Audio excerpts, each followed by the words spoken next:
So hello students, तो last class में हमने पढ़ा था अप टिल सिमन कमीशन तक हमने पढ़ लिया था, जहाँ पे हमने लास्ट क्लास में खिलाफत मूवमेंट के बारे में पढ़ा था 1919 में। फिर हमने पढ़ा था नॉन कोऑपरेशन मूवमेंट 1920 को। उसके बाद हमने पढ़ा था स्वराज पार्टी 1923 में जो बनी थी, जहाँ पे हमने मोतीलाल नेहरू और चित्तरंजन दास के बारे में पढ़ा था। तो ये कुछ इंपॉर्टेंट चीज़ें हमने पढ़ ली थी उस वक़्त। तो अब हम यहाँ पे आज के क्लास में 93 के बाद जो इम्पोर्टेंट इवेंट्स होते हैं मॉडर्न हिस्ट्री में, जिसमें सिमन कमीशन और मोतीलाल नेहरू दो इवेंट्स होते हैं, तो उसी को आज हम डिस्कस करेंगे।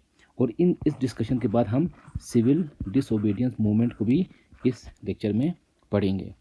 तो हो क्या रहे, देखो, अगर हम टाइम लाइन से लेके चलें तो 1919 में गवर्नमेंट ऑफ इंडिया एक्ट आया था, गवर्नमेंट ऑफ इंडिया एक्ट 1919। तो उस टाइम के बाद से जो है इंडिया में जो गवर्नेंस होगा, जो ब्रिटिश एडमिनिस्ट्रेशन होगा, वो इस एक्ट के चलते होना स्टार्ट हुआ। और उस वक़्त इस गवर्नमेंट ऑफ इंडिया एक्ट में एक प्रोविज़न था कि 10 साल के बाद, 10 ईयर के बाद जो है एक कमेटी बनाई जाए जो इस एक्ट को क्या करेगी, रिव्यू करेगी, इस एक्ट को रिव्यू करेगी और इस पर रिकमेंडेशंस देगी, उसको अपडेट करेगी। तो इस तरह से उस एक्ट में लिखा हुआ था। तो इस हिसाब से 10 साल के बाद मीन्स कि अब गवर्नमेंट को चाहिए था, ब्रिटिशर्स को, कि 1929 में एक कमेटी बनाई जाए जो क्या करेगी, इस गवर्नमेंट ऑफ इंडिया एक्ट को रिव्यू करेगी और देखेगी कि 1929 के टाइम पे क्या चीज़ें चेंज होनी चाहिए। तो इट्स काइंड ऑफ, ये जो एक्ट होगा वो उस वक्त का कॉन्स्टिट्यूशन है। आज के टाइम पे हमारा जो कॉन्स्टिट्यूशन है उसको हम अमेंड करते हैं विद ओवर टाइम, है ना। तो उसी तरह यहाँ पे भी इसको अमेंड करने की बात हो रही थी। तो इस एक्ट में एक प्रोविज़न था कि 10 साल के बाद एक कमेटी बनाई जाए जो इस एक्ट को रिव्यू करेगी। लेकिन होता क्या है कि इंडिया में चीज़ें काफ़ी बहुत तेज़ी के साथ चेंज हो रही होती है। उसके चलते 1920 के बजाय जो गवर्नमेंट होती है 1927 में ही इस कमेटी को एक कमेटी बनाई जाती है इस एक्ट को रिव्यू करने के लिए। तो उसी कमेटी को हम बोलते हैं सिमन कमीशन, सिमन कमीशन। तो ये पॉइंट क्लियर हुआ, सिमन कमीशन। तो सिमन कमीशन कब बनाई गई थी, 1927 में। किस लिए बनाई गई थी, रिव्यू, इसको बनाया गया था to review Government of India Act 1919 act को रिव्यू करने के लिए। इन अदर वर्ड्स हम ये भी कह सकते हैं, ये जो गवर्नमेंट ऑफ इंडिया एक्ट 1919 है, ये उस वक्त जो इंडिया था, ब्रिटिश इंडिया, उसका कॉन्स्टिट्यूशन यही हुआ करता था, इसी हिसाब से सब कुछ चलता था। तो यूँ हम कह सकते हैं कि टू रिव्यू कॉन्स्टिट्यूशन या टू सजेस्ट रिफॉर्म्स, कॉन्स्टिट्यूशन के लिए रिफॉर्म सजेस्ट करने के लिए इस कमीशन को बनाया था, सिमन कमीशन। तो क्वेश्चन कैसे आ सकता है, पहला क्वेश्चन आ सकता है कि सिमन जो कमीशन है, तो यहाँ पे जो पहला क्वेश्चन आ सकता है वो है कि सिमन कमीशन कब बनाई गई थी। तो ये बनाई गई थी 1927 में। और ये मेनली जो इसको बनाया गया था, मेनली उस वक्त जो सेक्रेटरी ऑफ स्टेट था, लिनलिथगो, ये बंदा जो है मेनली इसी की वजह से होती है, ये कमीशन जल्दी बनती है। तो mainly secretary of state Linlithgow के रिकमेंडेशन से ये चीज़ कमेटी को जो है उस वक्त, मतलब उसके कहने पे इस कमेटी को 2 साल पहले ही बनाया गया था। और इस वक्त 1927 में वाइसरॉय कौन आता है, तो यहाँ पे हम लिखते हैं वाइसरॉय। तो उस वक्त होते हैं लॉर्ड इरविन। ये जो लॉर्ड इरविन है, ये वाइसरॉय होते हैं 1926 से लेकर 1931 तक। तो इस बीच ये लॉर्ड इरविन जो है वाइसरॉय होते हैं। और इसी के टाइम पे एक तो ये सिमन कमीशन बनेगा, सिमन कमीशन जो अभी हमने पढ़ा 1927 में बनता है। उसी के रिएक्शन में जो है मोतीलाल नेहरू कमेटी बनेगी अगले साल, तो वो होती है 1928 में। फिर इसी के टाइम पे सिविल डिसोबीडियंस मूवमेंट लॉन्च होगा, जो आज हम पढ़ेंगे 1930 में। फिर आगे जाके गांधी इरविन पैक्ट होगा, गांधी इरविन पैक्ट 1931 में। ये 4 इंपॉर्टेंट चीज़ें होती है वाइसरॉय इरविन के टाइम पे। तो यहाँ पे फिर से हम सिमन कमीशन पे आ जाते हैं। तो यहाँ पे जो सिमन कमीशन है वो बन गई, कब बनी, 1927 में। अब इसमें 2 चीज़ें याद रखनी आपने। पहला पॉइंट इसमें आपने जो याद रखना है वो ये है कि इस कमीशन में कितने मेंबर्स थे, 7 मेंबर्स थे। और जो सातों के सातों थे वो क्या थे, अंग्रेज थे। सातों के सातों क्या थे, अंग्रेज थे। दूसरा पॉइंट इसमें याद रखना है कि इसको सिमन कमीशन इसलिए कहा जाता है क्योंकि इसका जो चेयरमैन था, चेयरमैन का ही नाम जो है वो सिमन होता है, तो इसलिए उसका कमीशन का नाम क्या है, सिमन कमीशन है। और जो तीसरा पॉइंट, दूसरा पॉइंट तो ये हुआ 7 मेंबर्स, और सारे के सारे क्या थे, अंग्रेज थे, और चेयरमैन का नाम था सिमन। अब यहाँ पे आप देखो, ये जो कमीशन बनाई गई है वो बनाई गई है कि इंडिया में जो कॉन्स्टिट्यूशन है उसको रिफॉर्म किया जाए। इंडिया में जो नया कॉन्स्टिट्यूशन आएगा उसके लिए रिकमेंडेशंस के लिए इस कमीशन को बनाई गई थी। लेकिन अफसोस की बात क्या थी कि इस कमीशन में कोई भी इंडियन नहीं था। तो ये पॉइंट आपने याद रखना है, नो इंडियन, कोई भी इंडियन इसमें नहीं था। तो कोई भी इंडियन नहीं होने के कारण इंडियंस जो है इसको कम्प्लीटली अपोज करेंगे। क्लियर हो, पॉइंट्स क्लियर हो रहे हैं ना। तो क्या होगा, अब यहाँ पे 7 के 7 मेंबर क्या थे, अंग्रेज थे। अंग्रेज होने के चलते इंडियंस को यहाँ पे कोई जगह दी ही नहीं थी। तो अब इंडियंस को ये चीज़ अच्छी नहीं लगती है, तो इसलिए इंडियंस जो है इस कमेटी को बाइकआउट करेंगे। इस कमेटी को क्या करेंगे, बाइकआउट करेंगे। तो यहाँ पे हमने देखा कि 1927 में इस कमीशन को बनाया गया। तो उसी साल जो दिसंबर आएगा, जब उसी वक्त दिसंबर 1927 में हर साल की तरह इंडियन नेशनल कांग्रेस का एक सेशन होगा कि नहीं होगा, ठीक। तो उसके बाद ये जो 1927 का इंडियन नेशनल कांग्रेस का जो सेशन होगा वो होता है इस बार मद्रास में। कहाँ पे होता है, मद्रास में होगा। और इसका जो प्रेसिडेंट होता है वो होता है M.A. अंसारी साहब जो है इसके प्रेसिडेंट होंगे। और यहाँ पे ये डिसाइड होता है इस सेशन में कि जो सिमन कमीशन होगा उसको बाइकआउट किया जाएगा हर एक स्टेज पे। तो यहाँ पे जो है इंडियन नेशनल कांग्रेस या इंडियंस डिसाइड करते हैं कि जो सिमन कमीशन होगा उसको हम बाइकआउट करेंगे, तो मीन्स कि जब ये कमीशन इंडिया विजिट करेगा इंडिया के हालात को देखने के लिए, तो उस वक्त इंडियन नेशनल कांग्रेस ने क्या डिसाइड किया कि हम इस कमीशन को बाइकआउट करेंगे, इसको हम कम्प्लीटली बाइकआउट करेंगे। तो यहाँ पे बोला जाता है कि बाइकआउट एट ऑल स्टेजेस, ठीक है, ये पॉइंट। और उसी साल अब हम थोड़ा यहाँ पे साइड में देखेंगे, उसी साल जब 1927 में सिमन कमीशन बना था तो इंडियंस ने तो उसको अपोज किया। यहाँ पे इंडियंस ने क्या कहा कि हम सिमन कमीशन को बाइकआउट करेंगे। लेकिन दूसरी साइड जो मुस्लिम लीग थी उसमें 2 ग्रुप बन चुके थे। तो अगर हम इंडिया का उस वक्त का मैप देखेंगे तो उस वक्त जो इंडियन नेशनल कांग्रेस का सेशन कहाँ होगा, यहाँ पे होगा, 1927 मद्रास में सेशन होगा।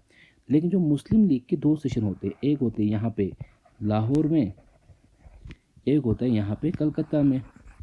लाहौर का जो सेशन होता है ये वो फैक्शन होता है, ये फैक्शन जो होता है गवर्नमेंट के सपोर्ट करती है, ये गवर्नमेंट को सपोर्ट करेंगे, या हम यूँ भी कह सकते हैं कि ये जो है सिमन कमीशन को क्या कर रहे हैं, सपोर्ट कर रहे हैं।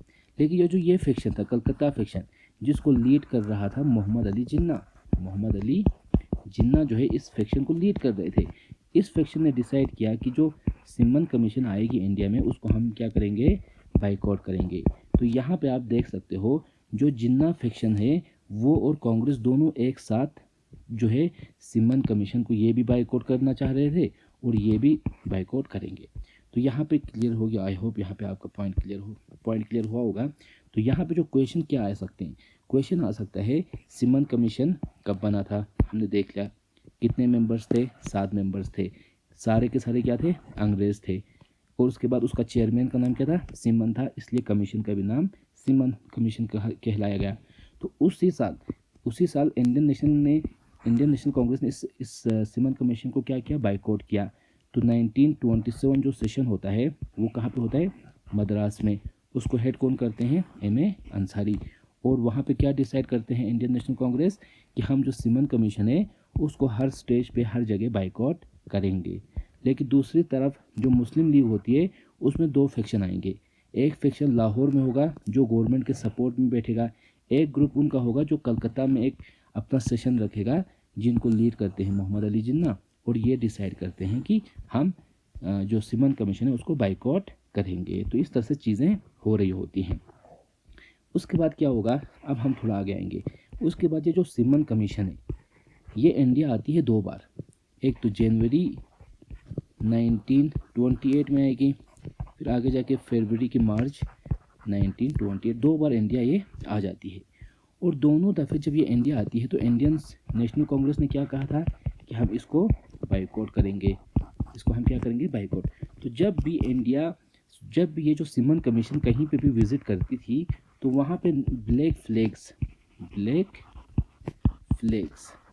तो यहाँ पे आप देख रहे हो किस तरह से, यहाँ पे आप देख रहे हो कि लोगों ने सिमन कमीशन को बाइकआउट कर रहे हैं। इसको क्या लिखा है, सिमन गो बैक।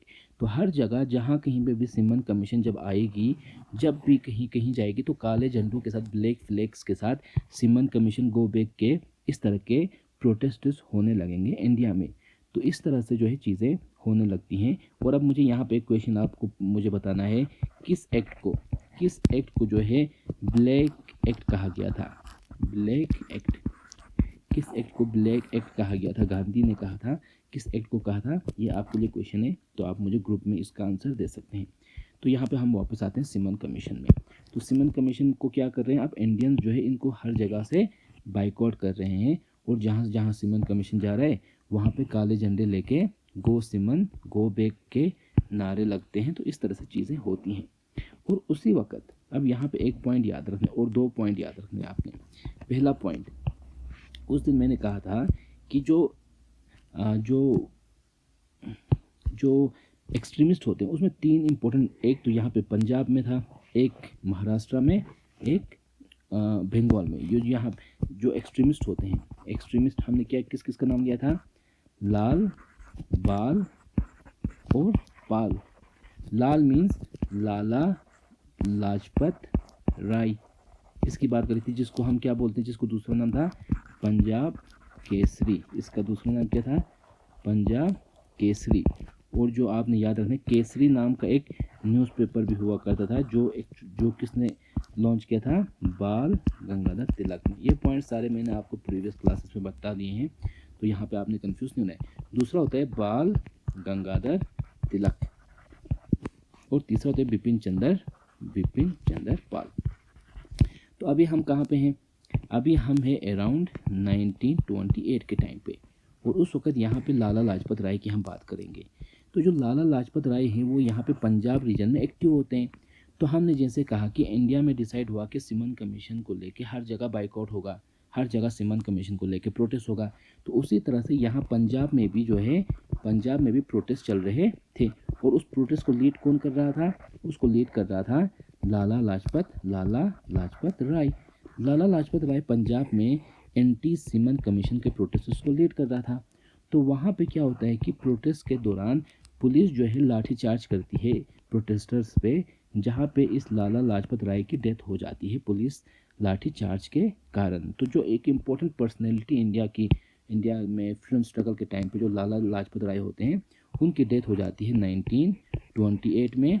कब, जब सिमन कमीशन, एंटी सिमन कमीशन के प्रोटेस्ट चल रहे होते हैं, कहाँ पे, पंजाब में। तो ये पॉइंट आपने याद रखने। फिर आगे जाके जो भगत सिंह भी पंजाब में था, है ना। तो यहाँ पे अगर हम कह सकते हैं कि भगत सिंह, यहाँ पे अब भगत सिंह आपको देखने को मिलेंगे स्टोरी में। तो फिर आगे जाके भगत सिंह जो है क्या करेंगे, उस पुलिस ऑफिसर, एक उसका नाम होता है सॉन्डर्स, SAUNDERS, सॉन्डर्स, जिस पुलिस ऑफिसर ने लाला लाजपत राय को जो है लाठीचार्ज करते हुए जिसको मारा था, उनकी बात में भगत सिंह जो है उनको मार देते हैं, उनको मर्डर कर देते हैं। तो यहाँ तक चीज़ें क्लियर हैं। तो यहाँ पे आपको क्वेश्चन आता है कि जो लाला लाजपत राय है वो कब और किस प्रोटेस्ट के दौरान उनकी डेथ हो गई थी, तो वो आपको कहना है एंटी सिमन कमीशन के प्रोटेस्ट के दौरान। तो ये पॉइंट आपने यहाँ पे याद रखना है। जो दूसरा पॉइंट यहाँ पे याद रखना है वो है, अब देखो जो सिमन कमीशन है, अब यहाँ पे आप अच्छे से सुनना, ठीक है। तो हमने क्या कहा, जो सिमन कमीशन है वो इंडिया आई थी कॉन्स्टिट्यूशनल रिफॉर्म्स के लिए, इंडिया में कॉन्स्टिट्यूशनल रिफॉर्म्स लाने के लिए आई थी, लेकिन उसमें कोई भी इंडियन नहीं था। तो इसलिए इंडियंस ने इस सिमन कमीशन को कम्प्लीटली रिजेक्ट कर दिया। ओके, उसके बाद क्या होता है, जो वहाँ पे वॉइसरॉय होता है, वॉइसरॉय कौन होता है, लिथगो। ये जो है ये बंदा काफ़ी एंटी इंडियन हम इसको कह सकते हैं। इन्हीं के चलते 1927 में सिमन कमीशन बना था। लेकिन क्या हुआ, इंडियंस ने उसको रिजेक्ट कर दिया। तो ये बंदा इंडियंस को चैलेंज करेंगे। अब ये क्या करेंगे, इंडियंस को चैलेंज करते हैं, एक किस्म का इंडियंस को चैलेंज करके कहते हैं कि अगर तुम इतने काबिल हो, अगर तुम में इतनी अकल है या समथिंग लाइक दैट, तो तुम अपने से कोई कॉन्स्टिट्यूशन बना सकते हो तो बना के दिखाओ। तो इंडियंस ने उस चैलेंज को एक्सेप्ट कर लिया। तो इंडियंस ने उस चैलेंज को एक्सेप्ट कर लिया। एक्सेप्ट करने के बाद एक कमेटी बनाई जाती है जिसका नाम होता है मोतीलाल नेहरू। जो मोतीलाल नेहरू हैं वो कौन होते हैं, वो जवाहरलाल नेहरू के फादर हैं, ये मोतीलाल नेहरू। तो ये उस कमेटी के क्या होते हैं, चेयरमैन। तो एक कमेटी बनाई जाती है, उस कमेटी को हम बोलेंगे मोतीलाल नेहरू कमेटी। ये कब बनाई जाती है, 1928 में। और इस कमेटी को क्यों बनाया जाता है, ताकि ये कमेटी क्या करेगी, इंडियंस के लिए एक कॉन्स्टिट्यूशन तैयार करेगी। तो यहाँ पे फर्स्ट टाइम क्वेश्चन आता है, फर्स्ट टाइम इंडियंस को लिनलिथ-गो ने चैलेंज करके कहा कि आप अपने से कोई कॉन्स्टिट्यूशन बना सकते हो तो बना के दिखाओ। तो इंडियंस ने क्या किया, एक मोतीलाल नेहरू को चेयरमैन बना के एक कमेटी बनाई, मोतीलाल नेहरू कमेटी। और इस कमेटी का काम क्या था कि ये जो है इंडियंस के लिए एक अपना कॉन्स्टिट्यूशन तैयार करेगी। तो उसके चलते ये कमेटी बनाई जाती है। तो यहाँ पे क्वेश्चन 3 आ सकते हैं। एक क्वेश्चन आएगा कि मोतीलाल नेहरू कमेटी कब बनाई गई थी, 1928 में, एक पॉइंट। और उसका जो मेन ऑब्जेक्टिव क्या था मोतीलाल नेहरू कमेटी का, तो वो ऑब्जेक्टिव था to frame a constitution for India, to frame a constitution for India. हमने पहले ही कॉन्स्टिट्यूएंट असेंबली के बारे में पढ़ा हुआ है। तो कॉन्स्टिट्यूशन असेंबली क्या थी, एक बॉडी थी जो इंडिया के लिए एक कॉन्स्टिट्यूशन बनाएगी। लेकिन अभी तक यहाँ पे असेंबली की बात नहीं हो रही है, तो यहाँ पे सिर्फ मोतीलाल नेहरू कमेटी की बात हो रही है। तो ठीक है, फिर ये कमेटी जो है एक रिपोर्ट तैयार करके लाएगी इंडिया की कॉन्स्टिट्यूशन के लिए। तो उस रिपोर्ट को क्या कहा जाता है, उस रिपोर्ट को कहा जाता है मोतीलाल नेहरू रिपोर्ट। उसको क्या बोला जाता है, मोतीलाल नेहरू रिपोर्ट। और ये कब आएगा, 1928 में। और इस रिपोर्ट की सबसे इम्पोर्टेंट जो फीचर होता है वो बोलता है कि इंडिया के लिए डोमिनियन स्टेटस डिमांड करता है। इंडिया के लिए क्या डिमांड करता है, डोमिनियन स्टेटस। तो ये डोमिनियन स्टेटस मैंने ऑलरेडी पढ़ा हुआ है। डोमिनियन स्टेटस क्या है, ये हमने, अगर आप फिर से एक बार 1906 का जो इंडियन नेशनल कांग्रेस का सेशन @ पढ़ोगे, जिसको प्रिसाइड किया था दादा भाई नौरोजी ने। और यही सेशन पे इस सेशन पे एक बात हुई थी स्वराज की, swaraj as goal of Indian National Congress. तो स्वराज का मतलब क्या था कि इंडिया क्या है, डोमिनियन स्टेटस मिले। डोमिनियन स्टेटस मतलब क्या हुआ कि यहाँ पे इंडियंस जो है इंडिया में रूल खुद से करेंगे, गवर्नमेंट इंडियंस की होगी, लेकिन उन सब के ऊपर हेड कौन होगा, ब्रिटिश मोनार्क ऊपर सब हेड होगा, लेकिन इंडिया में रूल इंडियंस करेंगे, लेकिन सबसे टॉप पे कौन होगा, ब्रिटिश मोनार्क। इस टाइप के सिस्टम को हम कह सकते हैं डोमिनियन स्टेटस। लेकिन डोमिनियन स्टेटस मतलब कंप्लीट इंडिपेंडेंस अभी नई बात हो रही है। तो अभी कंप्लीट इंडिपेंडेंस की बात नहीं हो रही यहाँ पे इंडियंस ने। अब यहाँ पे क्वेश्चन आता है, मेन क्वेश्चन क्या होता है कि मोतीलाल नेहरू रिपोर्ट के चलते इंडियंस ने क्या डिमांड किया, डोमिनियन स्टेटस डिमांड किया कि कंप्लीट इंडिपेंडेंस। तो यहाँ पे क्या आएगा, डोमिनियन स्टेटस डिमांड करता है इंडियंस ऑफिशियली इस टाइम पे। तो 1906 पे जो है वो अपना गोल सेट करेंगे, और यहाँ पे जब ये कॉन्स्टिट्यूशन बनाएंगे तो उस कॉन्स्टिट्यूशन पे पहली डिमांड क्या होगी कि इंडिया, हम क्या चाहते हैं, डोमिनियन स्टेटस चाहते हैं। तो ये जो है 1928 के टाइम पे इंडिया की सबसे मेन जो इंडियन नेशनल कांग्रेस है उसकी सबसे इम्पोर्टेंट डिमांड क्या होती है कि इंडिया को डोमिनियन स्टेटस दिया जाए। ओके, डोमिनियन स्टेटस का मतलब क्या हो गया कि इंडिया में जो है गवर्नमेंट कौन करेंगे, इंडियंस खुद रन करेंगे, लेकिन उन सब के ऊपर हेड कौन होगा, उन सब के ऊपर हेड होगा वाइसरॉय, जो ब्रिटिशर होगा। तो वाइसरॉय के अंडर होके इंडियंस अपना जो है गवर्नमेंट खुद चलाना चाहेंगे, तो उस सेटअप को हम क्या बोलेंगे, डोमिनियन स्टेटस। यहाँ तक क्लियर है। ओके, तो फिर क्या होगा कि ये जो रिपोर्ट है, मोतीलाल नेहरू कमेटी जो है क्या करेगी, रिपोर्ट तैयार करेगी। तो ये अगस्त 1928 में ये रिपोर्ट तैयार होके आ जाती है। अब उसी तरह फिर हर साल की तरह फिर से जो है दिसंबर में 1928 में क्या होगा, इंडियन नेशनल कांग्रेस का सेशन होगा। तो हर साल की तरह फिर से सेशन होगा। तो इस बार जो 1928 का जो सेशन होता है वो होता है कहाँ पे, कलकत्ता में। और इसको जो प्रेसिडेंट कौन होता है, प्रेसिडेंट होता है मोतीलाल नेहरू। आपने याद रखना है मोतीलाल नेहरू। उस दिन भी हमने जब जलियांवाला बाग पढ़ा था तब मैंने वहाँ पे भी कहा था कि जो 1919 में जब जलियांवाला बाग इंसिडेंट होता है तो उस वक्त जो इंडियन नेशनल कांग्रेस का सेशन कहाँ पे होगा, अमृतसर में होता है। उस सेशन को भी प्रिसाइड कौन करते हैं, मोतीलाल नेहरू। तो ये 2 पॉइंट आपने याद रखने हैं कि मोतीलाल नेहरू ने किस सेशन को प्रिसाइड किया था, एक तो 1928 सेशन को जहाँ पे मोतीलाल नेहरू रिपोर्ट को एक्सेप्ट किया जाएगा, दूसरा एक उससे पहले भी किया था अमृतसर में 1919 में।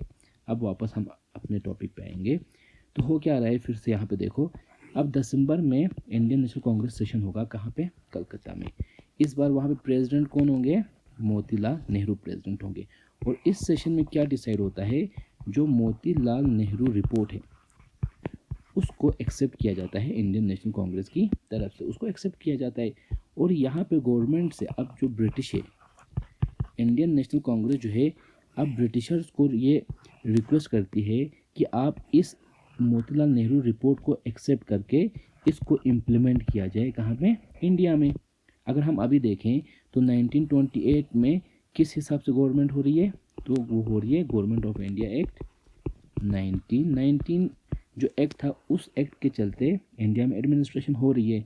लेकिन यहाँ पे जो इंडियन नेशनल कांग्रेस है वो क्या चाहता है कि इस मोतीलाल नेहरू को रिपोर्ट को अडॉप्ट किया जाए और अब से 1928 के बाद से क्या हो कि इसी एक्ट, इसी रिपोर्ट के चलते इंडिया में एडमिनिस्ट्रेशन हो। तो लेकिन यहाँ पे ब्रिटिशर्स को ब्रिटिश मानती नहीं है। जो इंडियन नेशनल कांग्रेस है यहाँ पे, इंडियन नेशनल कांग्रेस, वो अंग्रेज़ों को ब्रिटिश गवर्नमेंट को एक अल्टीमेटम देगी। अल्टीमेटम मीन्स एक किस्म का वार्निंग देगी, अल्टीमेटम देगी, बोलेगी कि आप 1 साल के अंदर अगर हमारे इस मोतीलाल नेहरू रिपोर्ट एक्सेप्ट करोगे तो ठीक। हमारी डिमांड क्या है, डोमिनियन स्टेटस की। अगर आप हमारी डोमिनियन स्टेटस की डिमांड को फुलफ़िल करते हो तो ठीक है, नहीं करोगे तो 1 साल का टाइम देते हैं, नहीं करोगे तो हम क्या करेंगे, एक मास मूवमेंट लॉन्च करेंगे। क्या करेंगे, मास मूवमेंट एक लॉन्च करेंगे अगर आप हमारी डिमांड्स को एक्सेप्ट नहीं करोगे तो। ये एक पॉइंट याद रखना है आपने कि 1928 सेशन कहाँ पे हुआ, कलकत्ता में। प्रिसाइड कौन थे, मोतीलाल नेहरू। क्या हुआ वहाँ पे, मोतीलाल नेहरू रिपोर्ट जो है उसको एक्सेप्ट किया गया इंडियन नेशनल कांग्रेस ने, उसको एडॉप्ट किया गया। एडॉप्ट करने के बाद क्या हुआ, जो ब्रिटिश गवर्नमेंट है उसको एक अल्टीमेटम मिला कि आप 1 साल के अंदर अगर इस रिपोर्ट को एक्सेप्ट करके इसको इम्प्लीमेंट करोगे तो ठीक है, नहीं तो हम क्या करेंगे, ब्रिटिशर्स के अगेंस्ट एक मास मूवमेंट फिर से लॉन्च करेंगे। इससे पहले मास मूवमेंट क्या क्या लॉन्च हुए थे, 1905 में जब पार्टीशन ऑफ बंगाल हुआ तो वहाँ पे स्वदेशी एंड बाइकआउट मूवमेंट लॉन्च हुआ। उसके बाद आगे जाके 1916 में क्या होता है, होम रूल मूवमेंट लॉन्च होता है। फिर आगे जाके हमने क्या देखा, 1919 में खिलाफत मूवमेंट लॉन्च होती है। फिर आगे जाके हमने क्या देखा, 1920 में नॉन कोऑपरेशन मूवमेंट लॉन्च होती है। उसके बाद इंडिया जो है थोड़ा साइलेंट बैठा हुआ है। अब यहाँ पे क्या फिर से अल्टीमेटम दिया, अगर आप हमारी डिमांड को फुलफिल करते हो तो ठीक है, नहीं तो क्या होगा, हम फिर से एक मास नेशनल लेवल का एंटी ब्रिटिश मूवमेंट लॉन्च करेंगे। तो ये चीज़ है। अब इसी टाइम पे, अब यहाँ पे और एक पॉइंट याद रखना है आपने, इसी टाइम पे यहाँ पे आपने देखा कि जो मोतीलाल नेहरू थे वो काफ़ी ओल्ड पर्सन थे। तो जो ओल्ड फैक्शन है इंडियन नेशनल कांग्रेस की, उन्होंने क्या डिमांड किया, डोमिनियन स्टेटस। लेकिन उस वक्त जो यंग फैक्शन थे, यंग फैक्शन में अगर हम मेन लीडर्स की बात करेंगे तो उस वक्त जवाहरलाल नेहरू काफ़ी यंग होते हैं, सुभाष चंद्र बोस काफ़ी यंग होते हैं। तो ये जो फैक्शन है वो डोमिनियन स्टेटस से खुश नहीं होते हैं। ये क्या चाहते हैं कि भाई हमारी डिमांड होनी चाहिए कंप्लीट इंडिपेंडेंस, अंग्रेज़ों को एकदम यहाँ से हमने भगा देना है, हमने कंप्लीट इंडिपेंडेंस लेना है, ये होनी चाहिए हमारी डिमांड। लेकिन मोतीलाल नेहरू रिपोर्ट ने क्या डिमांड रखी थी, डोमिनियन स्टेटस की। तो ये लोग उससे खुश नहीं होते हैं। तो फिर ये लोग अपनी एक अलग बॉडी बनाएंगे जिसको हम बोलेंगे independence for India league, LEAGUE league. उस दिन मैंने आपको क्लास में ऑलरेडी पढ़ाया था, इंडियन लीग के बारे में मैंने पढ़ाया था, मुस्लिम लीग ने हमने पढ़ लिया। तो यहाँ पे एक बॉडी होती है इंडिपेंडेंस फॉर इंडिया लीग। ये कब बनी जाती है? 1928 में, जब ये जो यूथ है, ये फैक्शन जो है नाखुश होती है मोतीलाल नेहरू रिपोर्ट से। और इसका जो प्रेसिडेंट होता है, इसमें और एक बंदा भी होता है अयंगर नाम का, अयंगर। तो ये बंदा फिर प्रेसिडेंट होता है इसका। तो ये एक पॉइंट याद रखना है, India for independence, sorry independence for India league. ठीक है, यहाँ तक। अब हो क्या रहा है, यहाँ पे स्टोरी में आते हैं फिर से वापस। तो एक साल का अल्टीमेटम दिया गया किसको? ब्रिटिशर्स को, कि जो डोमिनियन स्टेटस की डिमांड है उसको माना जाए। लेकिन होता क्या है, जो अंग्रेज़ है वो इस डिमांड को एक्सेप्ट ही नहीं करेंगे। तो इसके नहीं करने के चलते क्या होगा, एक साल बीत जाएगा, फिर जो है नेक्स्ट ईयर दिसंबर 1929 में इंडियन नेशनल क्या करेगी, इंडियन नेशनल कांग्रेस का सेशन होगा। ये इंपॉर्टेंट सेशन है, याद रखना इस पॉइंट को। अगर हम थोड़ा मैप में देखें तो शिफ्ट कहाँ से हो रहे हैं, 1927 का सेशन कहाँ पे था, मद्रास में था, MA अंसारी के अंदर। फिर 1928 का सेशन यहाँ पे, 28 का सेशन कहाँ पे होता है, यहाँ पे कलकत्ता में, किसके अंदर, मोतीलाल नेहरू के प्रेसिडेंटशिप के अंडर होता है। फिर जो नेक्स्ट सेशन होगा वो यहाँ पे होगा लाहौर में। ये बहुत ही इंपॉर्टेंट सेशन है, यहाँ से बहुत सारे क्वेश्चंस आते हैं। तो इस पॉइंट को आपने अच्छे से सुनना है। तो 1929 का सेशन होता है लाहौर में, और यहाँ पे for the first time Jawaharlal Nehru जो है वो प्रेसिडेंट बनते हैं। आगे भी जाके जवाहरलाल नेहरू फिर से कुछ सेशंस में प्रेसिडेंट बनते हैं। लेकिन क्वेश्चन आएगा कल को कि जवाहरलाल नेहरू जो है फर्स्ट टाइम किस कांग्रेस सेशन के प्रेसिडेंट बने थे, तो वो था कांग्रेस सेशन 1929, कहाँ पे, लाहौर में। तो ये एक इम्पोर्टेंट क्वेश्चन है, याद रखना। अब इस सेशन में क्या होगा, इस सेशन में 2-3 इंपॉर्टेंट पॉइंट्स याद रखने हैं। कब, एक तो जो ब्रिटिशर्स ने डोमिनियन स्टेटस की डिमांड थी उसको एक्सेप्ट नहीं करी, है ना। तो अब यहाँ पे क्या होगा, एक जो होगा इम्पोर्टेंट पॉइंट वो ये होगा कि जो अब इंडियन से अब अपनी डिमांड, पहले हमने क्या पढ़ा देखो, अब यहाँ पे अपनी डिमांड रखेंगे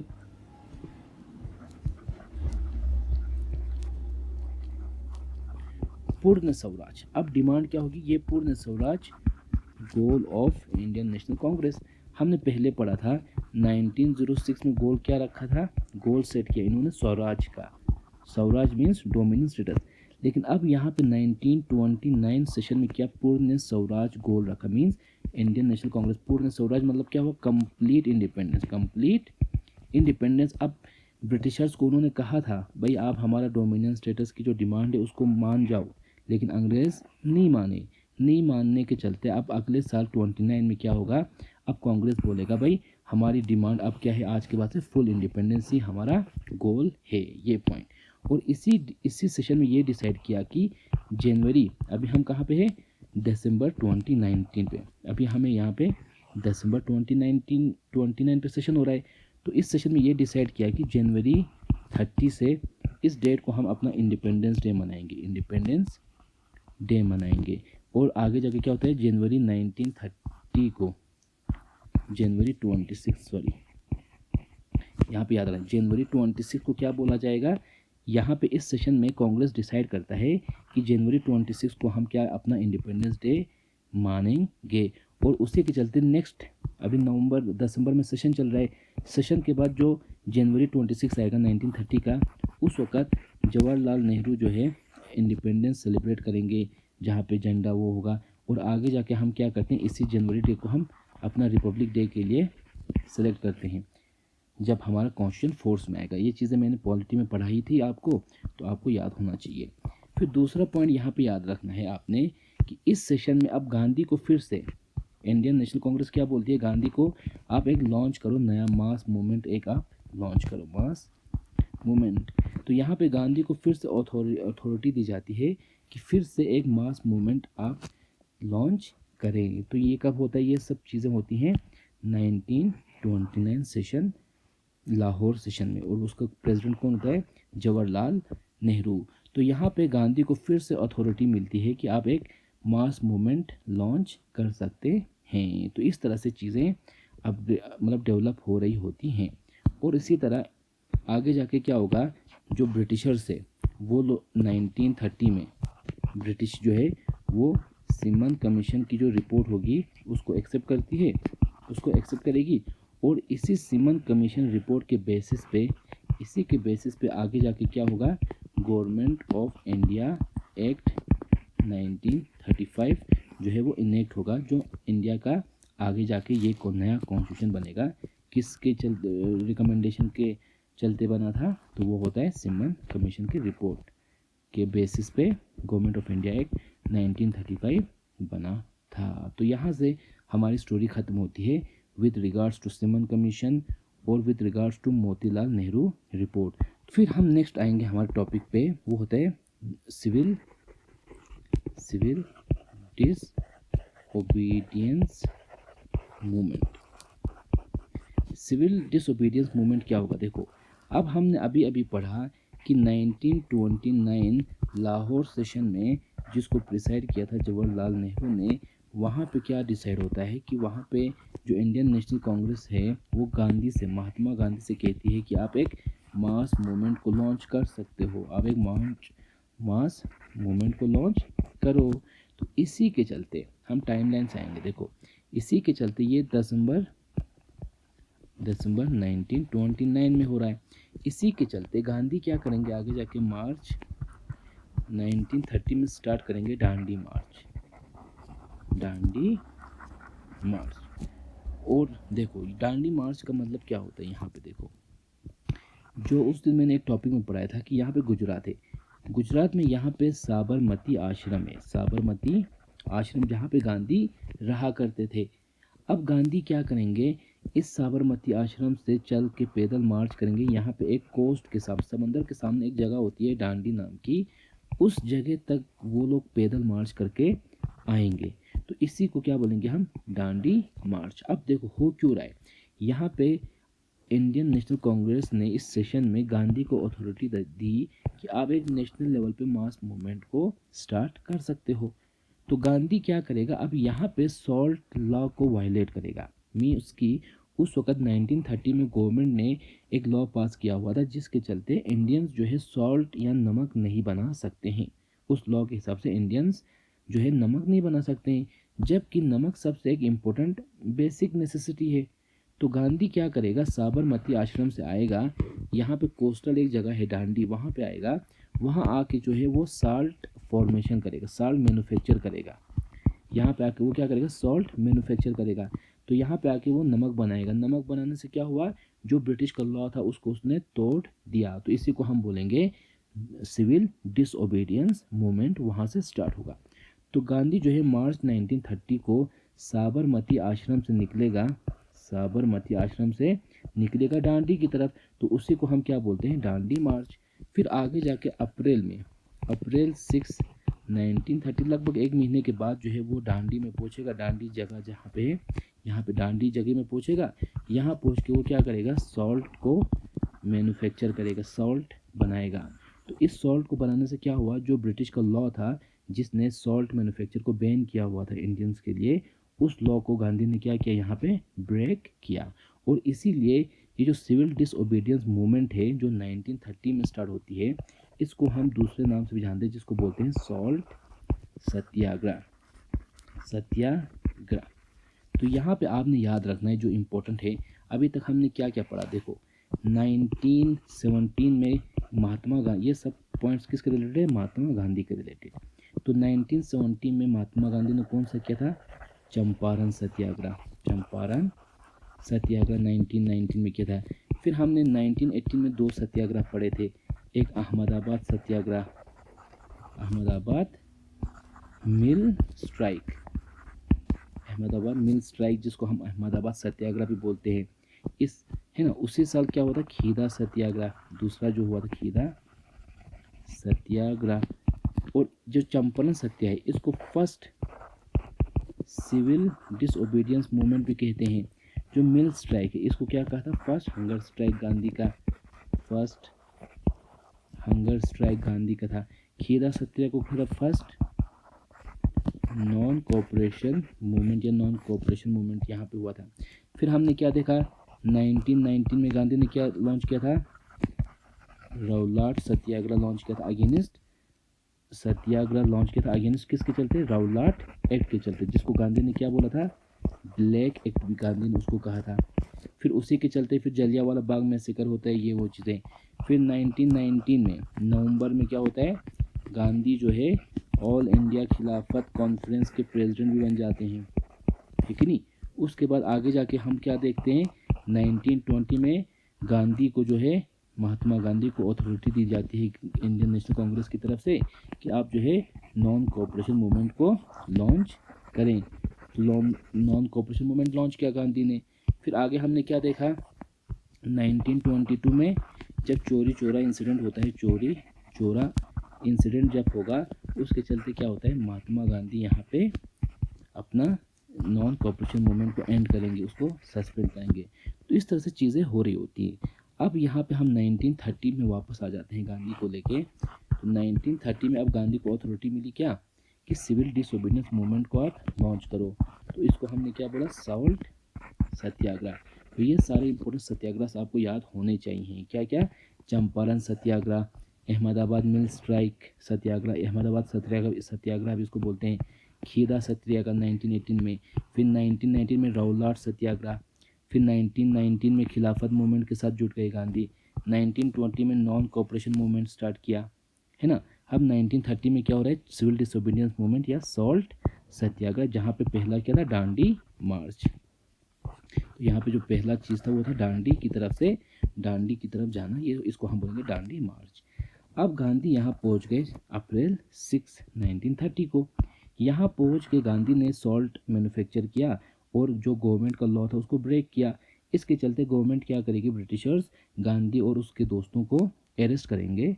अरेस्ट करने के बाद यहाँ पे क्या होता है, अरेस्ट करने के बाद जो इस सॉल्ट या सिविल डिसोबीडियंस मूवमेंट बोलो या इसको सॉल्ट सत्याग्रह बोलो, इसको फिर गांधी के अरेस्ट होने के बाद इसको लीड कौन करता है, इस मूवमेंट को, वो करती है सरोजिनी नायडू। सरोजिनी नायडू के बारे में हमने पढ़ा हुआ है ऑलरेडी। तो यहाँ पे सरोजिनी नायडू इसको लीड करेगी इस मूवमेंट को। और इसी दौरान गांधी तो चले गए जेल में, लेकिन उस वक़्त अगर हम मैप को देखें तो जो आज का पाकिस्तान है, यहाँ पे जो उस वक़्त एक एरिया होता था, पाकिस्तान सब इंडिया एक ही था, तो उस वक़्त ये 2 पॉइंट याद रखने यहाँ पे। तो इस एरिया को बोला था नॉर्थ वेस्ट फ्रंटियर प्रोविंस, इसको कहा जाता है। इस जो एरिया है यहाँ पे, जैसे कि यहाँ पे सिंध आता था, यहाँ पे मुंबई था, यहाँ पे कलकत्ता था, यहाँ पे मद्रास था, तो यहाँ पे एक एरिया था, उसको हम बोलते थे north west frontier province. Frontier मतलब एकदम बॉर्डर में जो एरिया था वो फ्रंटियर बोलते हैं। तो यहाँ पे एक बंदे थे, उसका नाम था खान अब्दुल गफर खान। क्या नाम था उसका, तो उसका नाम होता है, ये नाम आपने याद रखना है, खान अब्दुल गफर खान।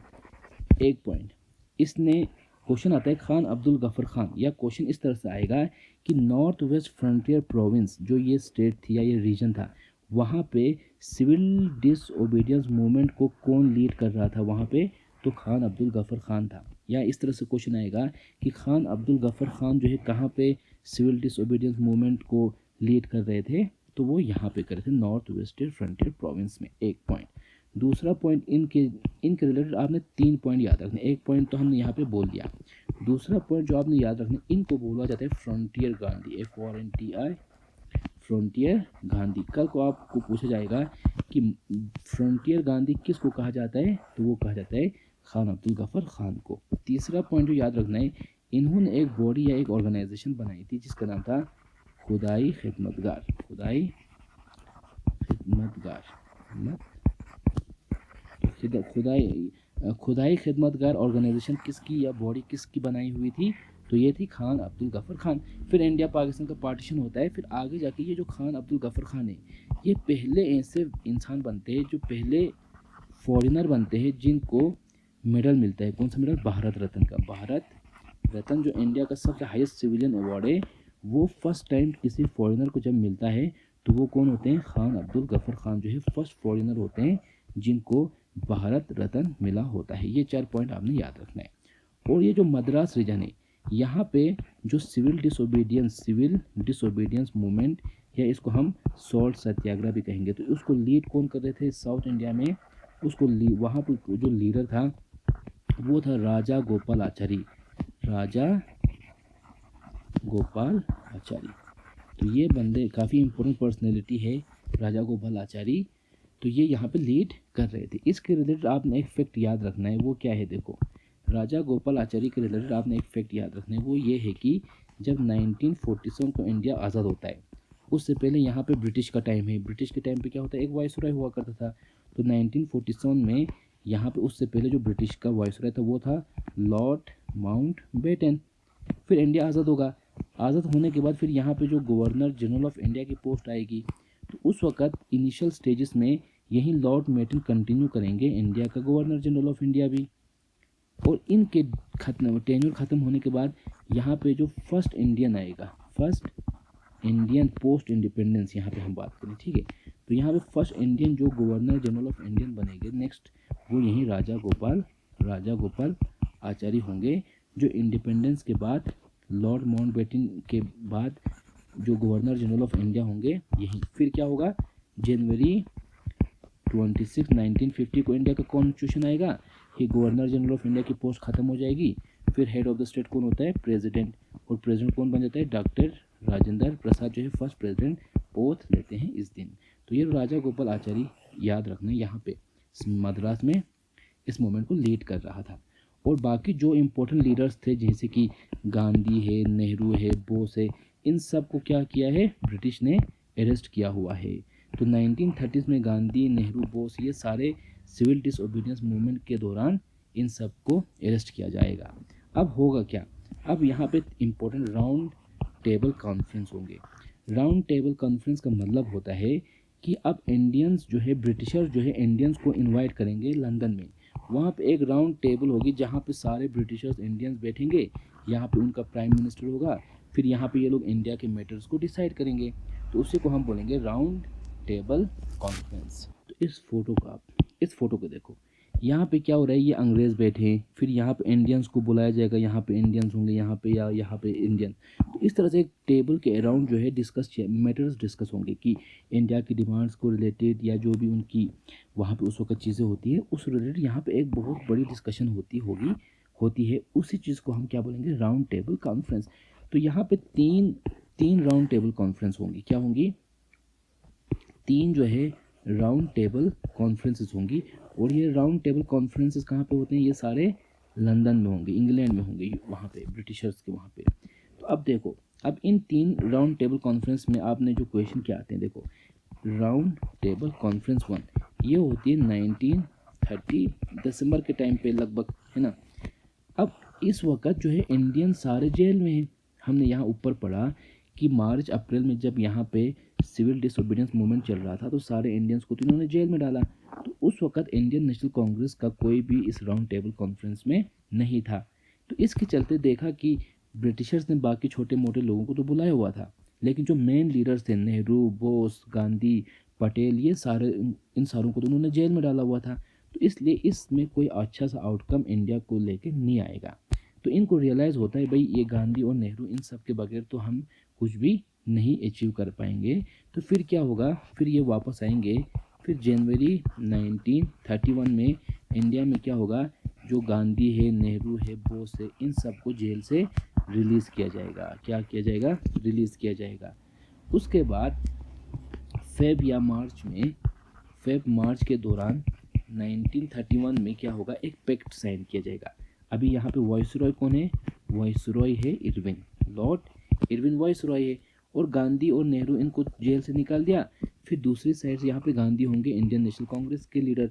तो गांधी और इरविन और गांधी के बीच में एक पैक्ट साइन होगा। पैक्ट मीन्स एक एग्रीमेंट साइन होगा। तो इसी को हम बोलेंगे इरविन गांधी या गांधी इरविन पैक्ट 1931 में।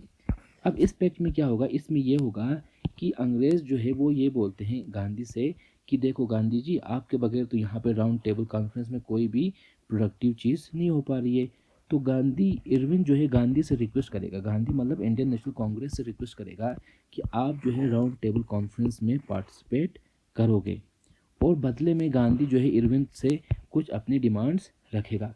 तो इस तरह से ये दोनों एग्री हो जाते हैं, ठीक है तुम मेरी डिमांड मान, मैं आपकी डिमांड मानता हूँ। तो इस तरह से चीज़ें होती हैं।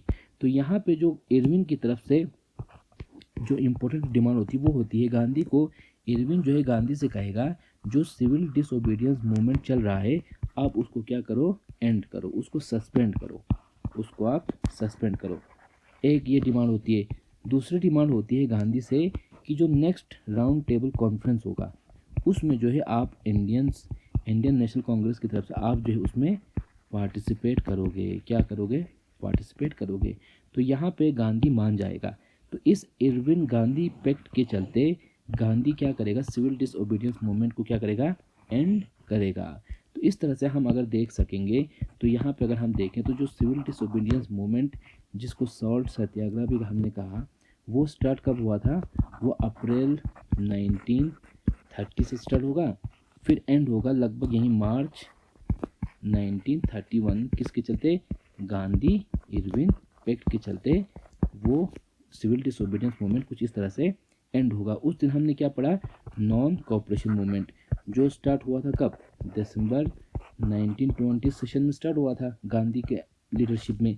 बाद में क्या होता है, फेब 1922 चोरी चोरा इंसिडेंट के चलते नॉन कोऑपरेशन मूवमेंट वहाँ पे सस्पेंड किया था। तो उसी तरह से यहाँ पे जो सिविल डिसोबीडियंस मूवमेंट है वो अप्रैल में दांडी मार्च के बाद जो है, दांडी में जब गांधी ने सॉल्ट बनाया था, लॉ ब्रेक किया, वहाँ से स्टार्ट होगा, मार्च 31 में गांधी इरविन पैक्ट के चलते एंड होगा। तो क्वेश्चन आता है कि जो सिविल डिसओबीडियंस मूवमेंट है वो स्टार्ट कब हुआ था, अप्रैल में, वो ख़त्म कब हुआ था, मार्च 1931 में। किसके चलते वो एंड हो गया, उसका रीज़न था गांधी इरविन पैक्ट। जैसे कि यहाँ पे हमने उस दिन पढ़ा था नॉन कोऑपरेशन मूवमेंट में स्टार्ट ऑफिशियली कब हुआ था, दिसंबर 1920 सेशन में, उसको एंड कब किया गया था, 5 फेब 1922 को। क्यों किया था, क्योंकि चोरी चोरा इंसिडेंट में वायलेंस होने लगा जहाँ पे पुलिस को मारा गया था, तो उसके चलते गांधी ने इसको सस्पेंड किया। तो यहाँ पे सिविल डिसोबीडियंस मूवमेंट कब इस तरह से सस्पेंड होगा, ये पॉइंट। चलो, गांधी ने इरविन के ये डिमांड्स मान लिए, और बदले में जो है गांधी क्या मानता है, गांधी एक चीज़ ये मानता है कि जो नेक्स्ट राउंड टेबल कॉन्फ्रेंस होगी 1931 दिसंबर के टाइम पे, उसमें जो है इंडियंस या इंडियन नेशनल कांग्रेस पार्टिसिपेट करेगा। तो ये पॉइंट होता है। लेकिन यहाँ पे आपने दो चीज़ें याद रखनी है।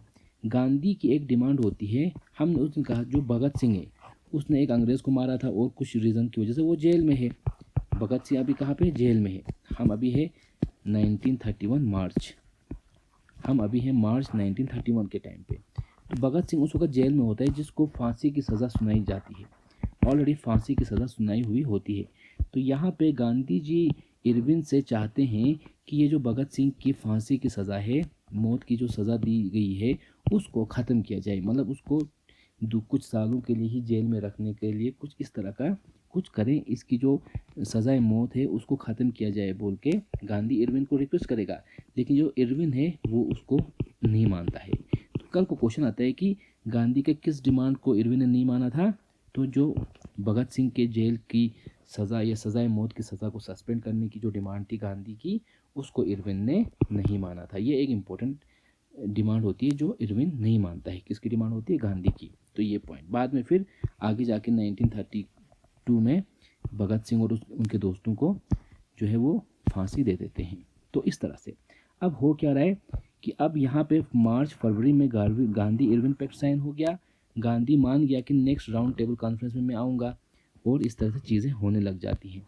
उसके बाद क्या होगा आगे जाके, उसके बाद दिसंबर 1931 में फिर से लंदन में second round table conference start होगा, और यहाँ पे कौन होगा, इंडियन नेशनल कांग्रेस की तरफ से महात्मा गांधी होंगे। तो क्वेश्चन आएगा यहाँ पे। उसके बाद अगले साल फिर से दिसंबर 1932 में फिर से राउंड टेबल कॉन्फ्रेंस 3 होगा, लेकिन वहाँ पे भी इंडियन नेशनल कांग्रेस नहीं जाएगी। तो क्वेश्चन यहाँ पे ये आता है कि किस राउंड टेबल कॉन्फ्रेंस में गांधी गए थे। तो उसका आंसर है सेकेंड राउंड टेबल कॉन्फ्रेंस। तो गांधी कब गए थे, सेकेंड राउंड टेबल कॉन्फ्रेंस में गए थे, जो दिसंबर 1931 के टाइम पे हुई थी। ये पॉइंट। दूसरा पॉइंट आता है किस राउंड टेबल कॉन्फ्रेंस में इंडियन नेशनल कांग्रेस ने पार्टिसिपेट किया था? तो उसका भी आंसर क्या होगा? Second round table conference. ये पॉइंट। तीसरा पॉइंट यहाँ पे याद रखना है, किस रीज़न की वजह से, किस बेसिस पे गांधी जो है सेकेंड राउंड टेबल पे गए थे? तो वो क्या था? Gandhi Irwin pact. पैक्ट मतलब होता है एग्रीमेंट। तो गांधी इरविन पैक्ट में गांधी एग्री करते हैं कि वो नेक्स्ट इंडियन नेशनल कांग्रेस के इसके सेकेंड राउंड टेबल कॉन्फ्रेंस में जाएंगे। तो यहाँ पे भी इंडिया जो है अपनी डोमिनेंस स्टेटस की डिमांड रखेगा, लेकिन अंग्रेज़ उस डिमांड को मानेंगे ही नहीं। तो इसके चलते गांधी गुस्सा होकर वहाँ से खाली हाथ वापस आ जाएंगे और उसके बाद अंग्रेज़ों से एकदम अलग होंगे। उसके बाद अगले साल फिर से एक राउंड टेबल कॉन्फ्रेंस होगा, वहाँ पे गांधी या इंडियन नेशनल कांग्रेस नहीं जाता है। तो क्वेश्चन यहाँ पे ये आता है, गांधी इरविन पैक्ट से क्वेश्चन आ सकता है और सेकेंड राउंड टेबल कॉन्फ्रेंस से, क्योंकि यहाँ पे गांधी गए थे, इंडियन नेशनल कांग्रेस में पार्टिसिपेट किया था। तो ये सारे पॉइंट्स आपने याद रखने हैं। तो इन सारे पॉइंट्स पे हम नेक्स्ट क्लास में एमसीक्यूज लेके आऊँगा, तो मैं वहाँ पे हम एमसीक्यूज डिस्कस करेंगे।